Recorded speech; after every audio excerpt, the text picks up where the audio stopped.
ನೆನಪಿಗೆ ಬರ್ತಕ್ಕಂಥದ್ದು ಅಂದರೆ ನಿಮಗೆಲ್ಲ ಗೊತ್ತಿದೆ, ಬಹುದೊಡ್ಡ ಪ್ರಶಸ್ತಿ ಪ್ರಪಂಚದಲ್ಲಿ ನೋಬೆಲ್ ಪ್ರೈಸ್.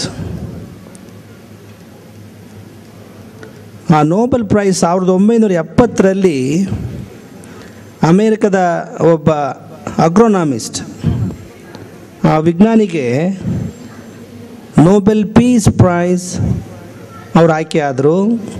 ಅವ್ರು ಯಾರು ಅಂತಂದರೆ ಡಾಕ್ಟರ್ ಬೋರ್ಲಾಗ್ ಅಂತಂದು. ಅವರು ವಿಜ್ಞಾನಿಗಳು, ಅಗ್ರೋನಮಿಸ್ಟ್. ಮೆಕ್ಸಿಕೋದಲ್ಲಿ ಸುಮಾರು 20 ವರ್ಷಗಳಿಂದ ಅವರು ಅಲ್ಲಿ ಸಂಶೋಧನೆಯಲ್ಲಿ ಗೋಧಿಯ ತಳಿಯನ್ನು, ಹೊಸ ತಳಿಯನ್ನು ಸಂಶೋಧನೆ ಮಾಡುವ, ಹೆಚ್ಚು ಇಳುವರಿ ಕೊಡ್ತಕ್ಕಂಥ ಮತ್ತು ಅನೇಕ ಹೆಚ್ಚು ರೋಗ ರುಜಿನಗಳನ್ನು ಎದುರಿಸ್ತಕ್ಕಂಥ ಸಾಮರ್ಥ್ಯವುಳ್ಳ ಒಂದು ವಿಶಿಷ್ಟ ಗೋಧಿ ತಳಿಯನ್ನು ಅವರು ಸಂಶೋಧನೆ ಮಾಡಿ ಕಂಡುಹಿಡಿದು ಜಗತ್ತಿನಲ್ಲಿ, ಪ್ರಪಂಚದಲ್ಲಿ ಹಸಿರು ಕ್ರಾಂತಿಗೆ ಅವರು ದಾರಿ ಮಾಡಿಕೊಟ್ರು. ಗ್ರೀನ್ ರೆವಲ್ಯೂಷನ್ ಅಂತ ಕರೀತಾರೆ. ಒಂದಕ್ಕಿಂತ 2 ಪಟ್ಟು 3 ಪಟ್ಟು ಇಳುವರಿ ಬರೋ ಹಾಗೆ ಅವರು ಮಾಡಿದ ಕಾರಣಕ್ಕಾಗಿ ನೋಬೆಲ್ ಪೀಸ್ ಪ್ರೈಸನ್ನು ಅವರಿಗೆ ಕೊಡಮಾಡಿದರು. ಅದನ್ನು ತೀರ್ಮಾನ ಮಾಡಿ ಮೆಕ್ಸಿಕೋಗೆ ಅವರಿದ್ದ ಮನೆಗೆ ಫೋನ್ ಮಾಡಿದರೆ, ನಾರ್ವೆಯಿಂದ.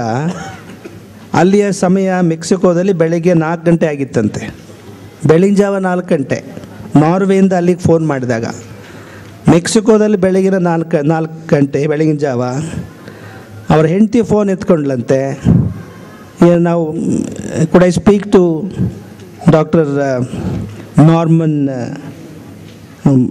ಬೋರ್ಲಾಗ್ ಅಂತ ಕೇಳಿದರೆ ಅವ್ರು ಹೇಳಿದ್ರಂತೆ, ನನ್ನ ಗಂಡ ಈಗಾಗಲೇ ಅವನು he has gone to the ಎಂಥದ್ದು ಈ ಎಕ್ಸ್ಪರಿಮೆಂಟಲ್ ಫೀಲ್ಡ್ ಅಂತ ಇರುತ್ತಲ್ಲ, ಅಲ್ಲಿಗೆ ಹೋಗಿಬಿಡೋದನ್ನು ಈಗಾಗಲೇ ನನ್ನ ಗಂಡ ಅಂತಂದು.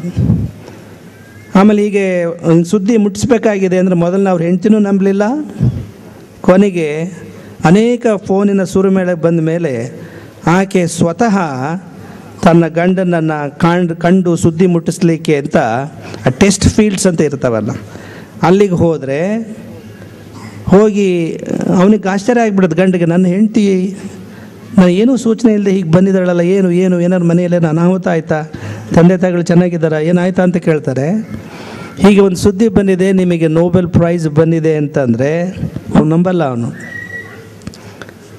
ಅವ್ರ ಹಿಂದೆ ಈಗ ಬರ್ತಾ ಇದ್ದಾರೆ ಇವರು ಯಾರು ಪ್ರೆಸ್ ರಿಪೋರ್ಟರ್ಸ್ ಅಂತಂದರೆ, ಆವಾಗ ಅವನು ಹೇಳ್ತಾನೆ, ಅವರನ್ನು ನೀನು ಅಲ್ಲೇ ಮನೆಯಲ್ಲಿ ಅವರಿಗೆ ಆತಿಥ್ಯ ಮಾಡು, ನನ್ನ ಸ್ವಲ್ಪ ಸಂಶೋಧನೆ ಇನ್ನೊಂದಿಷ್ಟು ಕೆಲಸ ಇದೆ, ಅದನ್ನು ಮುಗಿಸ್ಕೊಂಡು ಬರ್ತೀನಿ ಅಂತ ಹೇಳಿದ್ನಂತೆ. ಡಾಕ್ಟರ್ ಸಿದ್ದಯ್ಯನಿಗೆ ಈ ಬಹುಮಾನ ಬಂದಾಗ ನಮಗೆ ನೆನಪಾಯಿದ್ದು ಆ ಅಗ್ರೋನಮಿಸ್ಟ್ ವಿಜ್ಞಾನಿ, ನೋಬೆಲ್ ಪಾರಿತೋಷಕ ಪಡೆದಂಥ ವಿಜ್ಞಾನಿ. ಭಾಳ ನಿಸ್ಪೃತಿಯಿಂದ ಈ ಸಮಾಜ ಸೇವಾ ಕಾರ್ಯಗಳನ್ನು ಮಾಡ್ಕೊಂಡು ಬಂದಂಥ ವ್ಯಕ್ತಿಗೆ ನಮ್ಮ ರಾಜ್ಯ ಕರ್ನಾಟಕ ಸರ್ಕಾರ ಅದನ್ನು ಗಮನಿಸಿ ರಾಜ್ಯೋತ್ಸವ ಪ್ರಶಸ್ತಿಯನ್ನು, ಅದು 50 ಜನಕ್ಕೆ ಮೀಸಲಾದಂಥದ್ದನ್ನು ಯಾವ ಶಿಫಾರಸಿಗೂ ಪಡೆಯದೆ, ಯಾವ ಶಿಫಾರಸಿಗೂ ಮಾಡಿಸದೆ, ವಿಶೇಷತೆ ಅಂದರೆ ಡಾಕ್ಟರ್ ಸಿದ್ದಯ್ಯ ಅನೇಕರಿಗೆ ಶಿಫಾರಸು ನಮ್ಮ ಮುಖಾಂತರ ಮಾಡಿಸಿದ್ದಾನೆ ಹಿಂದಿನ ವರ್ಷಗಳಲ್ಲಿ. ಆದರೆ ಗುರುಗಳಿಂದಲೂ ಹೇಳಿಸ್ದೆ, ತಾನೂ ಹೇಳಿದೆ, ಈ ಬಂದಿರತಕ್ಕಂಥ ಪ್ರಶಸ್ತಿಯ ನಿಜವಾದ ಒಂದು ಪ್ರಶಸ್ತಿ ಗೌರವ ಅಂತಂದರೆ ಡಾಕ್ಟರ್ ಸಿದ್ದಯ್ಯನಿಗೆ ಕರ್ನಾಟಕ ಸರ್ಕಾರ ಕೊಟ್ಟಿರತಕ್ಕಂಥ ಈ ರಾಜ್ಯೋತ್ಸವ ಪ್ರಶಸ್ತಿ. ಬಸವಣ್ಣನವರ ವಚನವನ್ನು ಅಭಿನಂದನೆ ಭಾಷಣ ಮಾಡುವಾಗ ಕೇಳಿದ್ರಿ.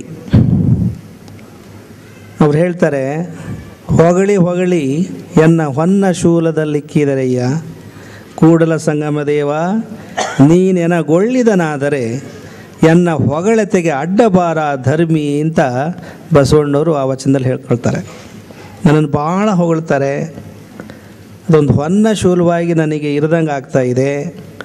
ದೇವರೇ ಕೂಡಲ ಸಂಘ, ನನಗೇನಾದರೂ ನೀನು ಒಳ್ಳೇದು ಮಾಡಬೇಕು ಅಂತ ನಿನಗೆ ಇಷ್ಟ ಇದ್ದರೆ ದಯಮಾಡಿ ನಾನು ಹೊಗಳ್ದಾಗ ಮಾಡಪ್ಪ, ಅಡ್ಡ ಬಾರಪ್ಪ ಅಂತಂದು ಬಸವಣ್ಣವ್ರು ದೇವರಲ್ಲಿ ಬೇಡ್ಕೊಳ್ತಾರೆ. ಅದೇ ಮನಸ್ಥಿತಿ ನಮ್ಮ ಸಿದ್ಧಯಿಂದ ಆಗಿತ್ತು. ನಿಮ್ಮ ಅಭಿನಂದನೆಯ ಈ ಮಾತುಗಳನ್ನು ಕೇಳಿ ಅಂತ ಹೇಳಿದರೆ ಅದರಲ್ಲಿ ಯಾವ ಅತಿಶಯೋಕ್ತಿಯೂ ಇಲ್ಲ. ಅವನ ಕಂಠ ಬಿಗೀತು, ಗದ್ಗದಿತ ಆಯಿತು. ನಿಜವಾದ ಈ ಹೊಗಳಿಸ್ಕೊಳ್ಬಾರದು, ಸನ್ಮಾನ ಮಾಡಿಸ್ಕೊಳ್ಬಾರದು, ತೆರೆ ಮೇರೆಲೇ ಇದ್ದು ನನ್ನ ಕರ್ತವ್ಯಗಳು ನಾನು ಮಾಡಬೇಕು. ವೇದಿಕೆ ಹಿಂಭಾಗದಲ್ಲಿ ಒಂದು ಭಾವಚಿತ್ರ ಹಾಕಿದ್ರು ಅಂತ ಕಾಣಿಸುತ್ತೆ, ಆದರೆ ಅದು ಗೊತ್ತಾಗಿ ತೆಗೆಸಿದ್ದಾರೆ ಸಿದ್ದಯ್ಯ. ನಮಗೆ ಅದು ತಿಳಿದು ಬಂತು. ಆಮೇಲೆ ಹೆಸರು ಹಾಕಿದ್ದಾನೆ, ಹೆಸರು ತೆಗೆಸಿದ್ದಾನೆ. ಒಂದನ್ನು ನೀವು ಗಮನಿಸಬೇಕು, ಅಷ್ಟು ತರಳಬಾಳು ಕೇಂದ್ರ ಆಗಲಿ, ಮಠ ಆಗಲಿ, ನಾನು ಬೇರೆ ಅಲ್ಲ, ಸಂಸ್ಥೆ ಬೇರೆ ಅಲ್ಲ ಅನ್ನುವ ಪೂರ್ಣ ತನ್ಮಯತೆ ಇದೆಯಲ್ಲ, ಅದು ಎಷ್ಟು ನಾವು ಮಾತುಗಳನ್ನು ಶಬ್ದಗಳಿಂದ ವರ್ಣಿಸಿದರೂ ಸಾಲದು ಆ ಸಿದ್ದಯ್ಯನ ಗುಣವನ್ನು. ನೀವು ನಿಮ್ಮ ಮನೆಯಾಗ ಹೊರಟ್ರೆ, ಎಲ್ಲಿಗಾದ್ರೂ ಹೊರಟ್ರೆ, ನಿಮ್ಮ ತಾಯಿ, ನಿಮ್ಮ ಹೆಂಡತಿ ಏನು ಮಾಡ್ತಾರೆ ಗಮನಿಸಿದ್ರೆ ನೀವು?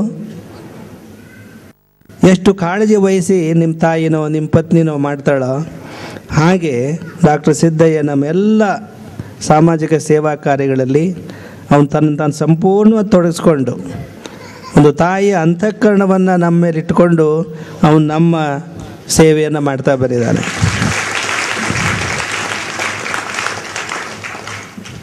ನೀವೆಲ್ಲ ಬಂದಿರತಕ್ಕಂಥದ್ದು, ನೀವೆಲ್ಲ ಸಂಗೀತದ ಸಂಜೆ, ಸಂಗೀತದ ಬಗ್ಗೆ ನಿಮಗೆ ಆಸಕ್ತಿ ಇದೆ. ಆದರೆ ಬರೀ ಸಂಗೀತ ಅಂತಂದ್ರೆ ಇಷ್ಟು ಜನ ನೀವು ಸೇರ್ತಿದ್ರೋ ಇಲ್ಲ. ಅದು ಹೇಗೋ ಗೊತ್ತಾಗಿ, ಸಿದ್ಧನ ಅಭಿನಂದನೆ ಅಂತಂತ ಗೊತ್ತಾಗಿ ನೀವೆಲ್ಲರೂ ಕೂಡ ಅಯ್ಯೋ ನಾವು ಎಷ್ಟು ತಪ್ಪು ಮಾಡ್ತಾ ಇದ್ವಿ ಹೋಗಿದ್ರೆ ಅನ್ನುವ ಭಾವನೆಯಿಂದಲೇ ನೀವೆಲ್ಲ ಇಲ್ಲಿ ಬಂದು ಸೇರಿದ್ದೀರಿ ಅಂತ ನಾವು ಅಂದ್ಕೊಂಡಿದ್ದೀವಿ. ನಿಮ್ಮ ಮಧುರ ಭಾವನೆಗಳು ನಿಜವಾಗೂ ಸಿದ್ದಯ್ಯನನ್ನು ಮೂಕನನ್ನಾಗಿ ಮಾಡಿದೆ. ಮೂಕ ಸಿದ್ಧ ಅಂತ ನೀವು ಕೇಳಿರ್ಬೋದೇನೋ. ಮರಳು ಸಿದ್ಧನ ಶಿಷ್ಯ ತರಳಬಾಳು ಸಿದ್ದೇಶ್ವರ ಮೂಕ ಅಂತ ಹೇಳ್ತಿದ್ರೆ, ಅವನು ಮೂಕ ಇದ್ನೋ ಇಲ್ಲೋ, ಆದರೆ ಇವತ್ತು ಸಿದ್ದಯ್ಯನ ಹೃದಯ ನಿಮ್ಮ ಎದುರಿಗೆ ಮೂಕವಾಗಿದೆ. ಅವನ ಶಬ್ದಗಳೇ ಸಾಲದಂಗಾಗಿ ಅವನು ಹೇಳಲಿಕ್ಕೆ ಗದ್ಗದಿತವಾದ ಅವನ ಕಂಠ. ಸಂಸ್ಕೃತದಲ್ಲಿ ಒಂದು ನೀತಿ ವಾಕ್ಯ ಇದೆ, ಪಿಬಂತಿ ನದ್ಯ ಸ್ವಯಮೇವ ನಾಂಭಃ ಅಂತ. ನದಿ ತನ್ನ ನೀರನ್ನು ತಾರೇ ಕುಡಿಯಲ್ಲ ಅಂತಂದು. ಹಾಗೆ ಡಾಕ್ಟರ್ ಸಿದ್ದಯ್ಯ ತನ್ನ ಶಕ್ತಿ ಮೀರಿ ಸಮಾಜದ ಸಂಘಟನೆಗೆ, ಶ್ರೇಯೋಭಿವೃದ್ಧಿಗೆ, ವಿಶೇಷವಾಗಿ ಯುವ ಪೀಳಿಗೆ ಏನಿದೆ ಪರದೇಶಗಳಲ್ಲಿ ಬಹಳ ಸಿದ್ದಯ್ಯನ ಬಗ್ಗೆ ತುಂಬ ಒಲವಿದೆ. ಅವರೆಲ್ಲರೂ ಒಂದಲ್ಲ ಒಂದು ರೀತಿಯಲ್ಲಿ ಅವರ ಬದುಕಿನಲ್ಲಿ ಒಂದೊಂದು ಪಾತ್ರ ಇದೆ, ಸಿದ್ದಯ್ಯನ ಪಾತ್ರ. ಅಂತಹ ಒಂದು ಸೇವಾ ಕಾರ್ಯವನ್ನು ಎಲೆಮರೆಯ ಕಾಯಿಯಂತೆ ಮಾಡ್ತಾ ಬಂದಿರತಕ್ಕಂಥ ಸಿದ್ದಯ್ಯನನ್ನು ಈ ದಿವಸ ನೀವು ಅಭಿನಂದಿಸ್ತಾ ಇರತಕ್ಕಂಥದ್ದು ತುಂಬ ಅರ್ಥಪೂರ್ಣವಾಗಿದೆ. ಒಂದು ಸಮಾಜಕ್ಕೆ ಸಂಪೂರ್ಣವಾಗಿ ತನ್ನನ್ನು ಸಮರ್ಪಣೆ ಮಾಡಿಕೊಂಡಂಥ ಜೀವಕ್ಕೆ ನೀವು ಮಾಡಬೇಕಾದಂಥ ಒಂದು ಕರ್ತವ್ಯ ನೀವು ಮಾಡಿದ್ದೀರಿ ಅಂತ ನಾವು ನಿಮ್ಮನ್ನು ಮೊದಲು ಅಭಿನಂದಿಸ್ಲಿಕ್ಕೆ ಬಯಸ್ತೇವೆ. ಸಾಮಾನ್ಯವಾಗಿ ಉನ್ನತ ಸ್ಥಾನದಲ್ಲಿ ಇರ್ತಕ್ಕಂಥವರ ಅಕ್ಕಪಕ್ಕದಲ್ಲಿ ಇರ್ತಕ್ಕಂಥವರು ಆರಂಭದಲ್ಲಿ ಇರುವ ರೀತಿಯೇ ಬೇರೆ, ಕ್ರಮೇಣ ಆಗುವ ಸ್ಥಿತಿನೇ ಬೇರೆ. ಭಾಳ ಜನರು ಸುತ್ತಮುತ್ತ ಇರೋರು ಯಾರು ಅಧಿಕಾರದಲ್ಲಿ ಇರ್ತಾರೋ ಅವರ ಹೆಸರನ್ನು ದುರುಪಯೋಗ ಮಾಡ್ಕೊಳ್ತಕ್ಕಂಥ ಜನರೇ ಜಾಸ್ತಿ ಅನೇಕ ಸಂಸ್ಥೆಗಳಲ್ಲಿ. ಆದರೆ ನಾವು ಯಾವ ಸಂಕೋಚವೂ ಇಲ್ಲದೆ, ಸತ್ಯ ಸಂಗತಿ ಅಂತಂದರೆ ನಮ್ಮ ಸುತ್ತ ಇದ್ದು ನಮ್ಮ ಹೆಸರನ್ನು ದುರುಪಯೋಗ ಮಾಡ್ಕೊಳ್ಳದೇ ಇರತಕ್ಕಂಥ ವ್ಯಕ್ತಿ ಅಂತಂದರೆ ಡಾಕ್ಟರ್ ಸಿದ್ದಯ್ಯ ಅಂತ ನಾವು ಹೇಳೋಕ್ಕೆ ಇಷ್ಟಪಡ್ತೀವಿ. ಏನೇ ಹೇಳೋದಾದರೂ ನಮ್ಮ ಗಮನಕ್ಕೆ ತಂದು ಆ ಕಾರ್ಯವನ್ನು ಮಾಡ್ತಾ ಬಂದಿದ್ದೇನೆ ಹೊರತು ಸ್ವತಃ ನಮ್ಮ ಹೆಸರನ್ನು ಬಳಸ್ಕೊಂಡು ದುರ್ಬಳಕೆ ಮಾಡಿಕೊಂಡು ಯಾವುದೇ ಕೆಲಸವನ್ನು ಅವನು ಮಾಡಿಲ್ಲ. ಅನೇಕ ಸಂಸ್ಥೆಗಳಲ್ಲಿ ಅದೊಂದು ದೊಡ್ಡ ದೋಷ ಇದೆ. ಅಲ್ಲಿ ಯಾರು ಅಧಿಕಾರದಲ್ಲಿ ಇರ್ತಾರೋ ಅವ್ರ ಗಮನಕ್ಕೆ ಬಂದಿರುತ್ತೋ ಇಲ್ಲೋ ಅವರೇ ಅಧಿಕಾರ ಕಾರ್ಯಭಾರ ನಡೆಸಿಬಿಡ್ತಾರೆ. ಆದರೆ ಸಿದ್ದಯ್ಯನ ವಿಚಾರದಲ್ಲಿ ಹಾಗಲ್ಲ. ಯಾವ ಕಾರಣಕ್ಕೂ ಸಂಸ್ಥೆ, ಮಠ, ಗುರುಗಳು ಅವರ ಹೆಸರನ್ನು ದುರುಪಯೋಗ ಮಾಡ್ಕೊಳ್ಳದಿರತಕ್ಕಂಥದ್ದು ಮತ್ತು ಯಾವುದೇ ರೀತಿಯ ಕಳಂಕ ಬರದ ಹಾಗೆ ಎಚ್ಚರ ವಹಿಸ್ತಕ್ಕಂಥ ಒಂದು ನೈತಿಕ ಶಕ್ತಿ ಡಾಕ್ಟರ್ ಸಿದ್ದಯ್ಯನಲ್ಲಿದೆ. ಅವನು ಧರಿಸಿರ್ತಕ್ಕಂಥ ಶ್ವೇತವಾಸನ ಬಿಳಿಯ ಬಟ್ಟೆ ಬಿಳಿಯ ವರ್ಣ, ಅದು ಪರಿಶುದ್ಧತೆಯ ಗುರುವು, ಪರಿಶುಭ್ರತೆಯ ಗುರುವು. ಅಂತಹ ಪರಿಶುಭ್ರ ಜೀವನವನ್ನು ಡಾಕ್ಟರ್ ಸಿದ್ದಯ್ಯ ಇದುವರೆಗೂ ಮಾಡ್ತಾ ಬಂದು ನಿಮ್ಮ ಮೆಚ್ಚುಗೆಯನ್ನು, ಪ್ರೀತಿಯನ್ನು ಗಳಿಸಿದ್ದಾನೆ ಅಂತಕ್ಕಂಥದ್ದು ನಮಗೆ ತುಂಬ ಸಂತೋಷದ ಸಂಗತಿ. ಈಗ ಭಾಳ ವೇಳೆ ಆಗ್ತಾ ಇದೆ. ಇನ್ನೂ ನಾವು ಮಾತಾಡ್ತಾ ಹೋದ್ರೆ ನಮಗೆ ಸಂತೋಷ ಆಗುತ್ತೆ. ನಮಗೆಷ್ಟು ಸಂತೋಷ ಆಗುತ್ತೋ ಅಷ್ಟು ಅವನಿಗೆ ಸಂಕೋಚ ಆಗುತ್ತೆ. ಹೀಗಾಗಿ ಇಷ್ಟು ಮಾತುಗಳನ್ನು ಹೇಳಿ ಇನ್ನೊಂದು ವಿಚಾರ ಪ್ರಕಟಿಸಬೇಕಾಗಿದೆ. ಇಲ್ಲಿ ನಮ್ಮ ಶಿಷ್ಯರು ಒಂದು 7-8 ಜನ ಶಿಷ್ಯರು, ಅವ್ರು ನಮ್ಮ ಹೆಸರು ಹೇಳಬೇಡ್ರಿ ಅಂತ ಹೇಳಿದ್ದಾರೆ. ಮತ್ತು ಯಾತಕ್ಕೆ ಅಂದರೆ ಸಿಟ್ಟು ಮಾಡ್ತಾರೆ ಸಿದ್ದಯ್ಯ ಆಮೇಲೆ ಅಂತ. ಅದಕ್ಕೆ ಆ 7-8 ಜನ ಶಿಷ್ಯರು ನಾವು ಹೆಸರು ಹೇಳದೇ ಇದ್ದರು ನೀವು ಊಹೆ ಮಾಡ್ಬೋದು ಯಾರು ಅಂತಂದು. ಅವರು ಡಾಕ್ಟರ್ ಸಿದ್ದಯ್ಯನಿಗೆ ಕರ್ನಾಟಕ ಸರ್ಕಾರ 1 ಲಕ್ಷ ಕೊಟ್ಟಿದ್ದರೆ ಅವರು 12 ಲಕ್ಷದ ಒಂದು ಕಾರನ್ನು ಡಾಕ್ಟರ್ ಸಿದ್ದಯ್ಯಗೆ ನಮ್ಮಿಂದ ಕೊಡಿಸ್ಬೇಕು ಅಂತ ಬಯಸಿದ್ದಾರೆ. ಅದನ್ನು ಇಲ್ಲಿ ಬೀದ ಕೈ ಇಲ್ಲಿ ತಂದಿದ್ರಾಗ ಅಲ್ಲಿ ಕೊಟ್ಟಿದ್ರೆ ಗೊತ್ತಿಲ್ಲ, ಕೊಟ್ಟಿದ್ರಲ್ಲೇ ಭಾಳ ಸಂತೋಷ. ಅದು ನಿಮ್ಮ ಗಮನಕ್ಕೆ ತರೋಣ ಅಂತಂದು ಡಾಕ್ಟರ್ ಸಿದ್ದಯ್ಯನಿಗೆ ಅವರು ಪ್ರೀತಿಯ ಉಡುಗೊರೆಯಾಗಿ ಒಂದು ಕಾರನ್ನು ಕೊಟ್ಟಿದ್ದಾರೆ ಅಂತ ಈ ಸಂದರ್ಭದಲ್ಲಿ ನಿಮ್ಮ ಗಮನಕ್ಕೆ ತರ್ತಾ, ಅವನ ಸೇವೆ ಸಮಾಜಕ್ಕೆ, ನಾಡಿಗೆ ಹಿತೋಪ್ಯತಿಶಯವಾಗಿ ಮುಂಬರುವ ದಿನಗಳಲ್ಲಿ ಇನ್ನೂ ಹೆಚ್ಚಿನ ಶಕ್ತಿಯನ್ನು, ಸೇವೆ ಮಾಡ್ತಕ್ಕಂಥ ಶಕ್ತಿಯನ್ನು ಭಗವಂತ ವಿಶ್ವಬಂಧು ಮರಳಿಸಿದರು ಅವನಿಗೆ ಅನುಗ್ರಹಿಸಲಿ. ಅವನಿಗೆ ಒಳ್ಳೆಯ ಆರೋಗ್ಯವನ್ನು ಕೊಟ್ಟು ಅವನು ಮುಂದಿನ ಸೇವಾ ಕಾರ್ಯಗಳನ್ನು ಮಾಡಲಿಕ್ಕೆ ಅವನಿಗೆ ಇನ್ನೂ ಹೆಚ್ಚಿನ ಶಕ್ತಿಯನ್ನು ಭಗವಂತ ಬಸವಾದಿ ಪ್ರಮುಖರು ಮರಳಿಸಿದ್ದರು ಅನುಗ್ರಹಿಸಲಿ ಅಂತ ಆಶಿಸಿ ನಿಮ್ಮೆಲ್ಲರಿಗೂ ಶುಭವನ್ನು ಕೋರಿ ನಮ್ಮ ಮಾತುಗಳನ್ನು ಮುಕ್ತಾಯಗೊಳಿಸ್ತೇವೆ.